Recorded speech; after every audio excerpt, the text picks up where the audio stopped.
All right. Well, good afternoon, everybody. Shortly, a little while ago, the Liberal Shadow Ministry decided on our policy, and I'm here with Shadow Minister Dan Tehan and John O'Daniam and Anne Ruston to let you know what that policy is and to take your questions. Australians deserve affordable energy and responsible emissions reduction. And the Liberal Party believes we can do both. But affordable energy must come first. Under Labor, there has been this trifecta of failures. Prices up, reliability down, and emissions flatlining. Labor's net zero policies of mandates and taxes are hurting businesses and they're pushing up prices. Despite promises of cheaper energy, prices have increased substantially under Labor. So Labor's energy plan is actually not a transition at all.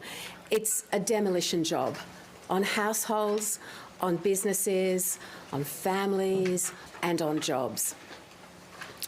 Under the Liberal Party, affordable and reliable energy will come first. Our emissions reduction goals will never come at the expense of Australian families, and this is the principle that will guide every decision we take. To keep faith with that commitment, the Liberal Party will remove a net zero target from our policy, and if elected, we will remove the 43% 2030 target and its net zero by 2050 target from the Climate Change Act. We remain committed to the Paris Agreement and to doing our fair share to reduce emissions, but we will do it in a way that protects households and budgets and keeps our economy strong. Now, I know what it's like to be a mum with the bills piling up. And in the last 6 months, I've spent a lot of time talking to mums with the bills piling up, struggling with kids, with costs, with the daily commute, and with an electricity bill that is just rising month after month, a 40% increase since Labor was elected. And I've sensed the anxiety that I have felt when my electricity bills were piling up on the kitchen windowsill at the farm all those years ago, and I had no idea how I was going to pay them. Now, Australia should be a country where no one has to make these sorts of choices. Australia should be a country where we use Australian resources to help Australians first. Australians were promised that life would be cheaper under Labor. You all remember that. But you all know that Australians have been absolutely crushed by cost of living increases. So let me first address those Australians this morning. You are paying too much for your power and it's not okay. Labor went to 2 elections promising you that they would deliver cheaper electricity. And instead, power bills are going up 40%, and that's not okay. Now, I see the Prime Minister has popped up today and, as usual, is focused on the opposition, focused on politics, not focused where he should be, on ordinary Australians who are struggling. So I just want to make it clear. Anthony Albanese lied to Australians when he said he had a plan for cheaper power prices, and every bill, every month, every quarter is a reminder of that lie. Prime Minister, when are the bills coming down? Now, Labor continues to claim that their policies will deliver cheaper power, but instead costs just keep going up, and they can't tell Australians when they might be coming down. We've asked these questions many times, no answers. So the Liberal Party I lead will not stand by and let Australians get crushed by these high power prices. So today, the Liberal Party has decided to put affordable energy first. We will have an energy and emissions policy driven by 2 key objectives: affordable, reliable power and responsible emissions reductions. And our energy and emissions policies will use Australian resources for Australian families so you pay less for your power. Now, the Labor Party has tried to convince you that they can reduce emissions and reduce power prices. In fact, their policy does neither. Emissions are not coming down, power prices are not coming down. We believe that done in the right way, we can have emissions coming down and prices coming down, because affordable energy matters, and it matters no other time greater than right here, right now. Now, as you all know, because you've asked me many questions about the process along the way, the process to get here has been important, and I'm grateful to Dan Tehan for leading the Energy Working Group, which will continue to develop process, noting that we are 2.5 years away from an election.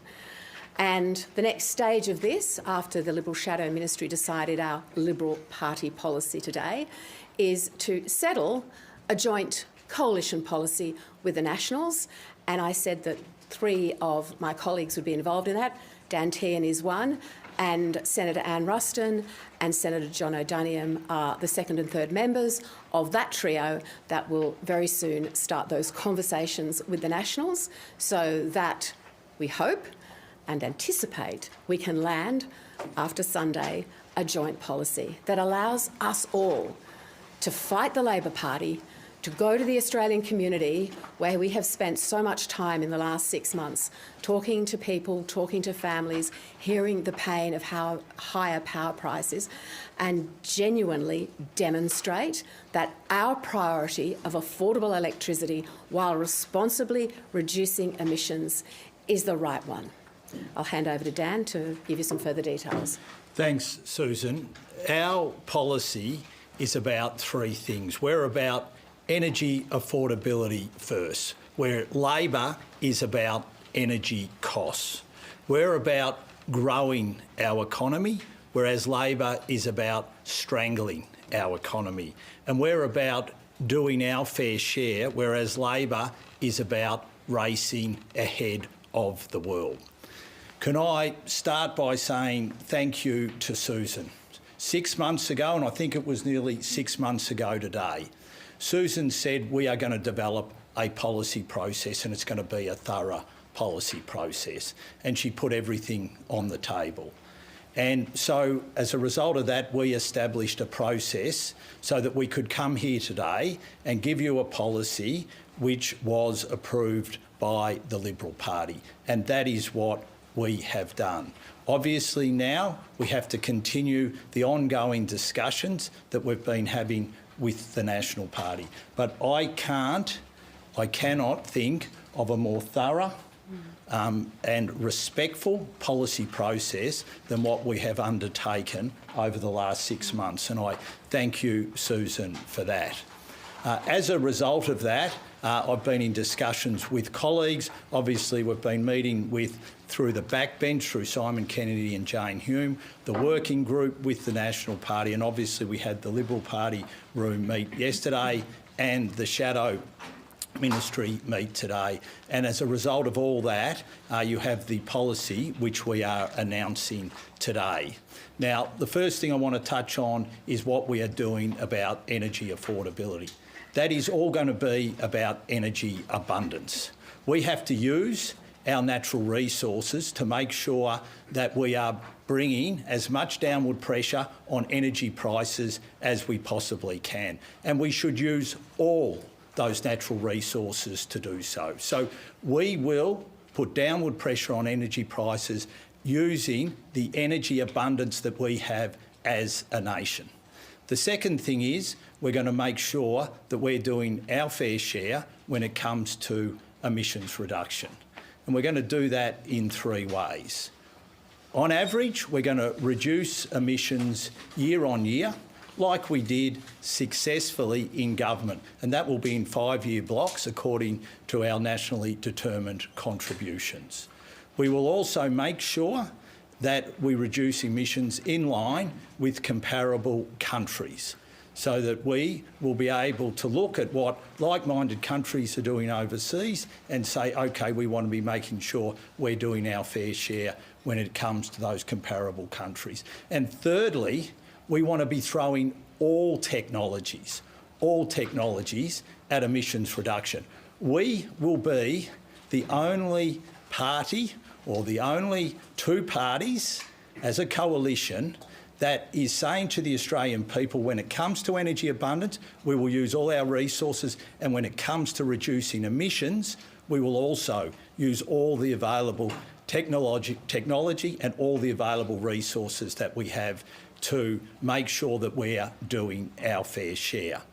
I'll leave it there. Once again, thank you, Susan. Can I say I'm really looking forward to working with Anne and Jono to make sure that we take this process through to its next successful stage. Can I also say to my colleagues, right throughout this process, the respect, the dignified way that you've engaged with me has been an absolute credit to you, and I can't thank you enough. Ms. Ley. Thank you. Now, we're going to do a fairly ordered progression of questions to make sure everybody does get their questions. So without necessarily going up and down every row, I'll start with you, Greg.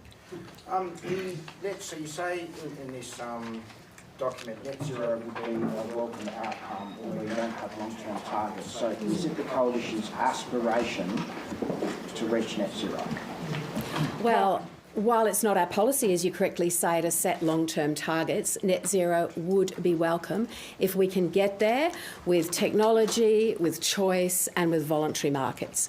Make no mistake, we're not pursuing net zero. We are pursuing energy affordability and emissions reduction. And it's really important that we make it clear to the Australian people that we believe we can have far more success in affordable electricity and emissions reduction than the current government. So while they might talk about targets and ideology and all of the other things that I sort of heard the Prime Minister refer to briefly today, all around the politics of this, we're just focused on the households. We want to bring costs down and we want to play our part responsibly, reducing emissions. I've answered the question, Mark. Well, I'll pick that up. No aim for net zero. You say you remove the net zero target from your policy, but you remain committed to the Paris Agreement.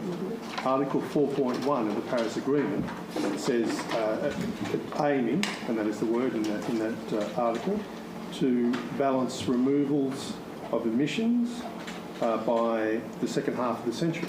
In other words, net zero by after 2050. So you're still committed to net zero after 2050? We are committed to the Paris Agreement. The Paris Agreement is about global temperature rises and about reducing emissions. Our policy is firmly focused on reducing emissions and affordable electricity, with the priority being affordable electricity.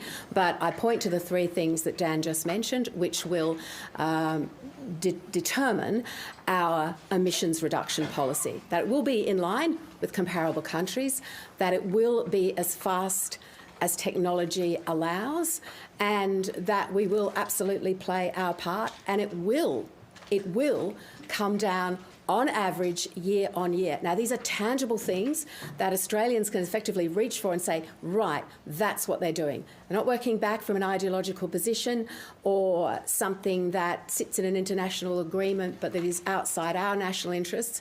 We remain committed to Paris, and we made that very clear. And it isn't our policy to set long-term targets, but net zero would be a welcome outcome if it's achieved through technology, choice and voluntary markets. And if you want more details of the policy around voluntary markets, then Dan can provide you with that. Phil. Thanks, Ms. Ley. Look, I've just read your document, and you're essentially going to dismantle nearly everything Labor's got in place in terms of targets, mechanisms, the whole thing.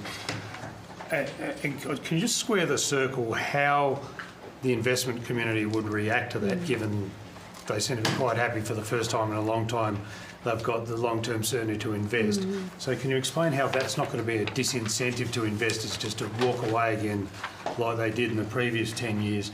And in doing that, you talk about getting prices down by modest targeted underwriting to keep prices down. Are you basically going to build coal or gas or fund the construction of those things and circumvent the private sector? How's that?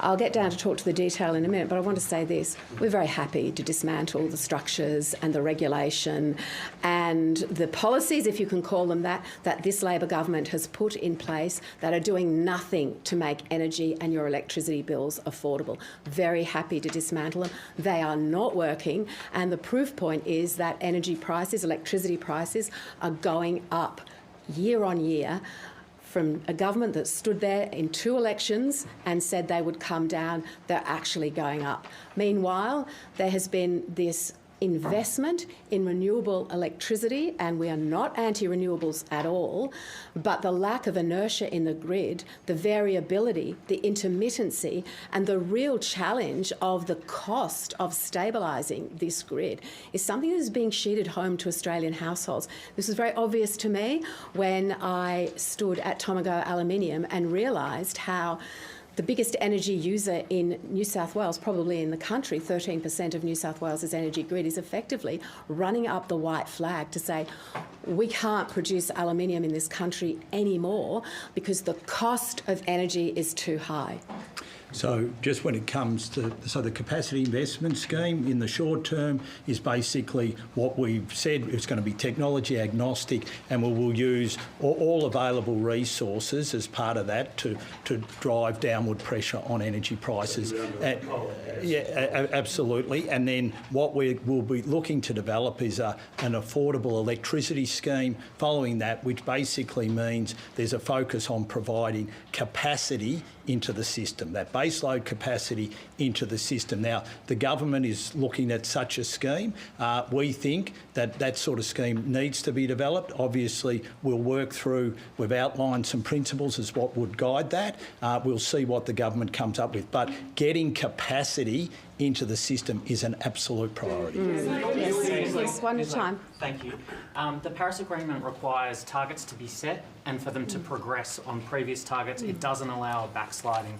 How can you say you're committed to the Paris Agreement? Surely your plan is in breach of Australia's obligations. Well, our policy will always be in the interests of affordable energy for Australian households. And I'm not going to say there's some detail in an international agreement that prevents us doing what we know we need to be doing for Australians. So in government, we would submit our nationally determined contributions, which are short-term targets under the Paris Agreement. That's absolutely right. That is what we will do. But it doesn't address the question that you can't go backwards under Paris. You have to go forward. So, look, what we would do is we would take this policy to the Australian people at the next election. And the Australian people will make a decision on what or who they want to govern them. Do they want to be governed by someone who's putting electricity affordability first, but also doing their fair share when it comes to emissions reduction in the 3 ways that we have set out? Now, when it comes to our nationally determined contributions, we will set those out in those nationally determined contributions from government. But we will go with a mandate for the Australian people, and that is how we will set our national determined contributions. And before I go to the next question, this is constantly evolving, because look at what countries are doing now under the Paris Agreement with their NDCs. They're submitting NDCs that they probably know they can never keep. What we are doing is being honest with the Australian people. You have a government that has promised you 2 things that it has not delivered: affordable energy and reducing emissions, and it hasn't done either. So we're going to be honest, and I think that everybody in engaging with the substance of international agreements, while acknowledging the important framework of a global effort to bring emissions down, we are part of that. Let's be clear-eyed about what this means and what it means for individual countries. Thank you, Ms Ley. Dan, the policy, as you mentioned there, talks about bringing all new forms of power online for supply, including coal. So just to be clear, are you saying there needs to be new coal in the system? Would you put government money behind new coal projects? And just noting the rate of closure, I think AEMO says 90% out of the grid by 2035. Have you estimated how much that might cost? And if the government needs to foot the bill, what taxpayers will be on the hook for? So what we've said is we will make sure that we have a technology agnostic approach. So when it comes to the capacity investment scheme, yes, we will support the state governments, Victoria, New South Wales and Queensland, who are already sweating their coal assets. So we will support them because we've got to make sure we keep capacity in the system. We will take a technology agnostic approach. So we will let the market determine how we go Just about have that. any estimate on how much you might need to help them though? Because that's a very quick phase out over the next decade. So obviously, when we get into government, we will look at all these things, and we don't know when they might close, when they mightn't close, what state governments might do between now and the next election. But what we wanted to do was set very clear principles about how we're going to operate. Yes, Paul, hang on. This document says that you want to create investor certainty for all new types of technology, and you say that if technology can get you to net zero, that would be a good outcome. How is that any different from an aspiration or a goal? Aren't you just playing word games? Others may be playing word games. I could not be more clear when I say we are removing net zero targets and long-term targets from our policy. We're not pursuing a policy of net zero. To get to it, no? It's welcome, as I said, if indeed technology allows us to get there. So you welcome And something you don't aspire to it? well, you're weaving two words together, and I've made my point very clear.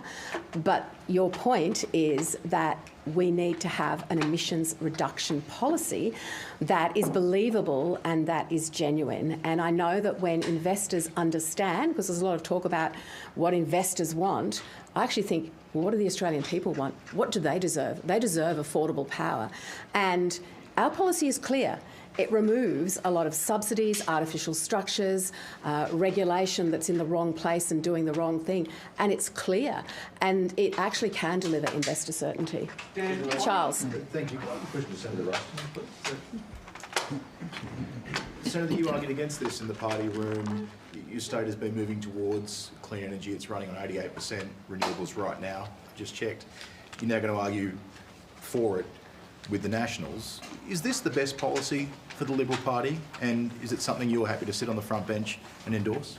Well, I don't think it's any surprise to anybody that there were a wide range of views that were canvassed in the party room yesterday and in Shadow Ministry today. And I've always been a great believer that the best policies are always delivered when you've got everybody's points of view put forward.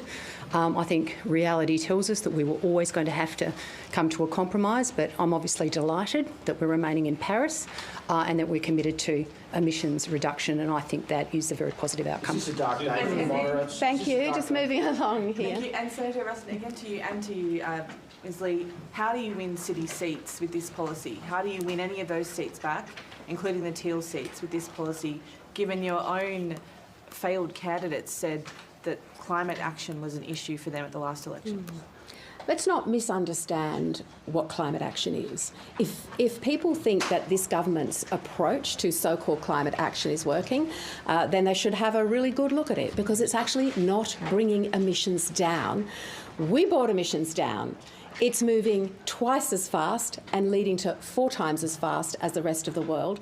You have a Labor Party in government that cannot even explain how it will reach net zero by 2050, what it will cost to reach the 2035 targets that it has articulated. Now, our friends in the media didn't really, these are really important questions for the government. How much will it cost to get to 62 to 70% target by 2035? Those questions, if asked, have remained completely unanswered. With respect to the seats that, of course, we will be pitching for and presenting serious, credible, compelling policy alternatives at the next election. They do include the city seats. But I know that people in the city are struggling with affordability of energy costs. I know that people who work in areas that are dependent on energy-intensive industries, whether it be heavy industry, which we no longer seem to have any more of in this country because of the government's policy, whether it be the prospective data centres or AI that all require intensive energy, or whether it be something that is a local small business that is manufacturing from aluminium that is about to close down when Alcoa closes down.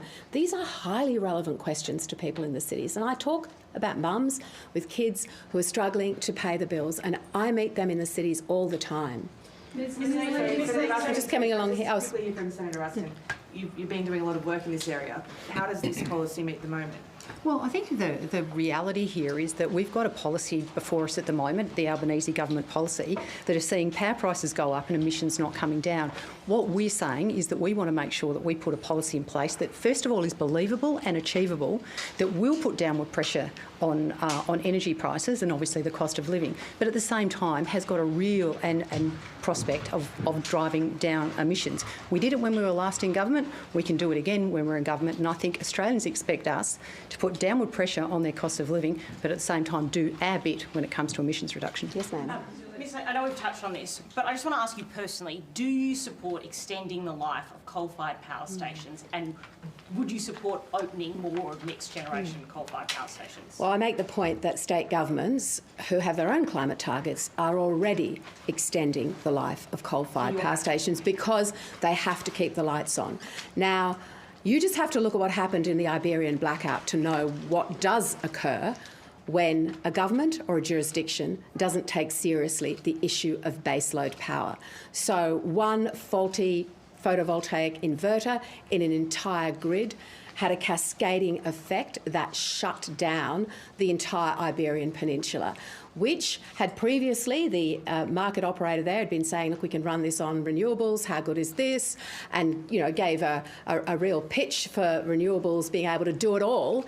And then this happened. 11 people lost their lives, including people who couldn't breathe in ventilators, because of a mismanagement of the grid. Now, that demonstrates that you need baseload power. You need it in the right place, you need it at the right time, you need it to provide inertia to the grid, and it is what keeps the lights on. So we're technology agnostic when it comes to pulling every lever that we can to make sure that Australians have reliable, affordable power.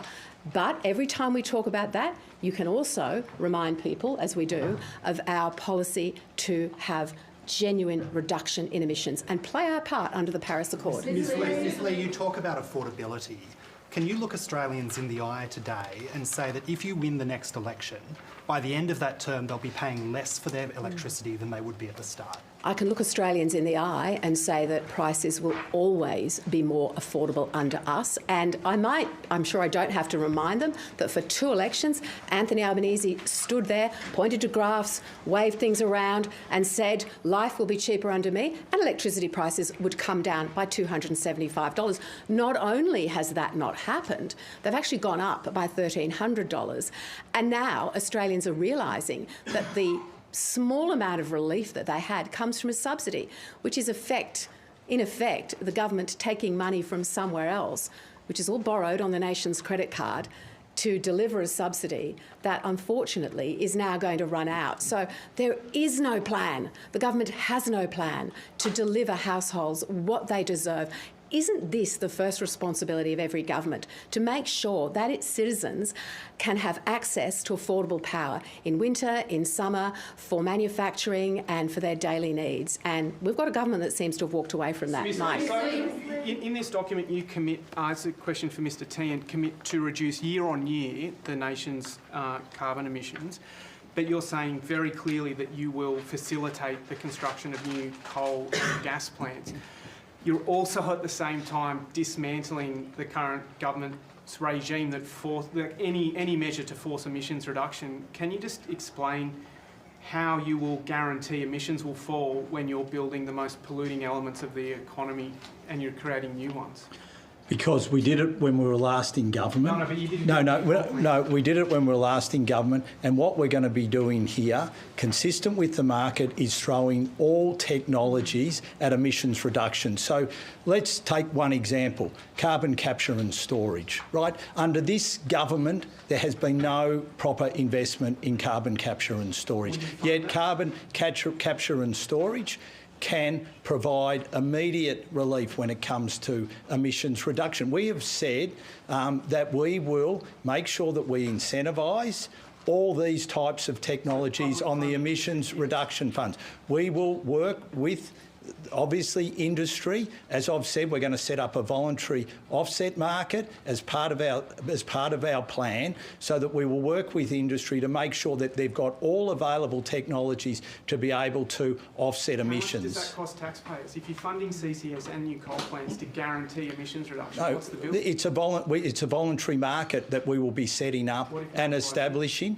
Well, they will. I mean, what we showed when we were last in government, in the last 6 months in government, we set up something similar to a voluntary offset market, and that meant that industries were looking to offset, and they used all sorts of available technologies to do so. And I give you one clear example of how we will do that: carbon capture and storage. I mean, if you read all the documents which are coming from Princeton University, Melbourne University, Queensland University, they say quite clearly, we cannot reduce emissions unless we have a significant role with carbon capture. Well, there's many ways you can look at doing this. For instance, the Singaporean government were out here recently. Now, the Singaporean government are looking to reach bilateral agreements with Australia and with other countries so that they can take our energy, but also there is the ability for them to be able to store emissions. So you can actually create markets,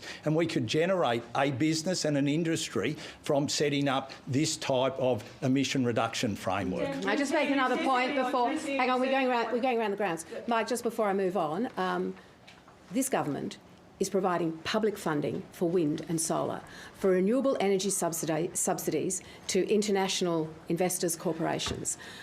It's not in the interests of Australian households because power is not coming down, but there's a massive transfer of taxpayer funds to wind and solar projects, when arguably they are established technologies. We've talked about supporting breakthrough technologies and repurposing funds to do exactly that. That's what Australians would expect of us. You said you don't have any long-term goals or aspirations, but at the same time you said you wanted to, or you were committed to genuine emissions reduction. Is that a goal, and can you quantify that at all? And tell Australians what success when it comes to genuine emissions reductions looks like for a coalition government? So our commitment is that we will reduce emissions on average year on year, and I can point to our record in government. That's what we did then, and we will do that in line, doing our fair share with comparable countries, and we'll do it as far and as fast as technologies will allow. So that's our three commitments. Moving on to Karen. Hang on, because we are going around. So you said you want a greater proportion of base load power in the energy grid. Now, we already hit minimum operating demand because of the penetration of rooftop solar. So if you want more coal-fired base load power in the system, you'll have to tell households to turn off their rooftop solar. So what your question shows quite clearly is what an abject failure the government's approach has been. What an abject failure the government's approach has been. What we have said is we want to bring energy abundance into the system with a focus on affordability, but we also want to make sure that we have a stable grid, and that is what we will focus on, because you're absolutely right. The current approach of the government, which is based on long-term targets which are cascading down through the system and therefore making decisions which are leading to the current outcomes. What we want to do is we want to change that way. We want to make sure that there is energy. We want to make sure that there is energy abundance which provides downward pressure on electricity prices, because you're right, what's happening now is not working. And the reason why, can I just add to that? The reason why is because the national energy objectives work backwards from a target that is unrealistic, unachievable, and has ridiculous costs attached. So our point is that, no, it doesn't make sense. And I've got renewable energy infrastructure marching across Western New South Wales, but people are being told it's going to have to be turned off a lot of the time. It makes no sense. And every part of that renewable energy infrastructure is manufactured overseas. Keep going. You've spoken about knowing what it's like to be a mother struggling with bills, but you're also a grandmother. Are you concerned about the type of planet that your grandchildren are going to inherit, and is this something that you talk about with your family? Yes, I am. And I think of my 6 grandchildren aged under 6 every day. And I know that it is vital that they have a better world to inherit. But I look at the world that they're set to inherit if the policies of this Labor government continue. And if we do want to talk about climate change, the climate change policies of Labor are failing. They are completely failing. So I can't, in all honesty, say to anyone that you will inherit a better environmentally responsible country under this government's climate change policies. And we all know that because emissions came down under us, they're going up, if not flatlining, under Labor. The other thing that I want to be able to say to my grandchildren is that you should inherit a better standard of living than my generation and your mum and dad's generation. Right now, they are set to inherit the worst standard of living since the Second World War. And I don't think that's fair. And if affordability is central to this proposition, and we know it is, what is more central to it than energy? Because if energy is unaffordable, everything is unaffordable. Ms Lee, if you win the election in May 2028, when will that mum with small kids open her power bill and see it lower? When? Well, I can 100% guarantee that energy prices, power bills will be lower under us. When? But it's 2.5 years until the election, Katina. I think I want to make this point very clear. Those energy bills will be much lower under us. And on the eve of the election, we may be able to give you some further detail because I'm sure this government's energy policy will have become an ever-increasing train wreck by then. But remember, Anthony Albanese stood there and for 2 elections running said your power bills would come down. And he put a timeline on that. Is that why you don't want to put a timeline on your promise? Well, he clearly didn't put anything that made any sense on that because the promise made no sense. The other thing I want to say, because you are talking about mum's opening bills, is that unaffordability across a whole range of factors is getting worse. Young people can't afford homes. This government's intense and ridiculous spending means that we are spending $50,000 a minute on interest on our debt. Every time you hear the Prime Minister being generous, remember this, he's being generous with borrowed money.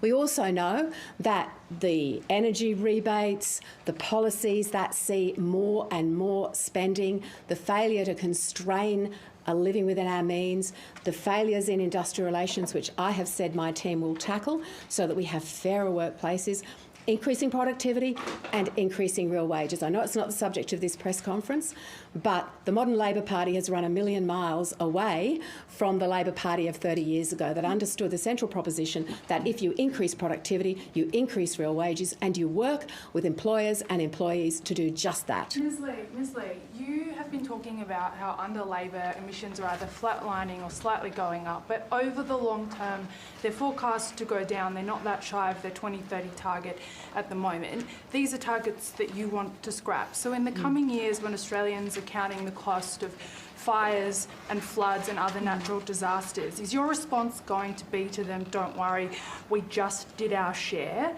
And to Dan Tan, what is AEMO, the CSIRO Treasury, getting wrong when they repeatedly say that renewables will ultimately be the cheapest form of energy? I'll simply say, Claire, that don't believe any forecasts this government gives you because they can't answer your basic questions on what it will cost to provide the 2035 emissions reduction targets. If they can't tell you what that costs or a pathway to getting there, and they gave you neither of those two things, then you should not believe a single word they say about emissions reduction. Last question. So the first thing can I say, one of the real telltale signs is that the CSIRO or AEMO will not provide transparently the modelling around the ISP. And the second thing I would say, if you look at the statements that have come out of AEMO, they have to take into account net zero by 2050. They have to take into account renewable energy being reached at 82% by 2030. That all then cascades down, and that's what's driving your power bill up. And not only that, you've got experts like Ross Garnaut coming out and saying that those approaches, those targets, are completely unachievable. So once again, it just goes to prove electricity prices going up and emissions flatlining because of a failed policy. Yeah, we said last question, so I'll just... Thank you, Ms Lee. For the last question. You've said you're staying in Paris. Can you just explain your understanding of how that relates to the current national NDC? Those targets, whether they're legislated or not, are part of that international agreement. Can you explain, have you got advice, some other explanation for why you can ignore that target, those numbers for 2030 and 2035? Will you scrap those numbers when you get in? Well, that's a prospective question, and I believe I've already answered it, but I'll answer it again. Paris is about, yes, giving NDCs, revising them maybe, considering what the rest of the world is doing, but overall, Paris is about a global agreement to bring down temperatures and reduce emissions. That's exactly what we propose to do, and we will look Australians in the eye and say, this is a plan to bring down emissions and to provide affordable energy for you. And if there are reasons why people in Paris or in some United Nations organisation don't like it, I can deal with that. Well said. Thank you. Thanks.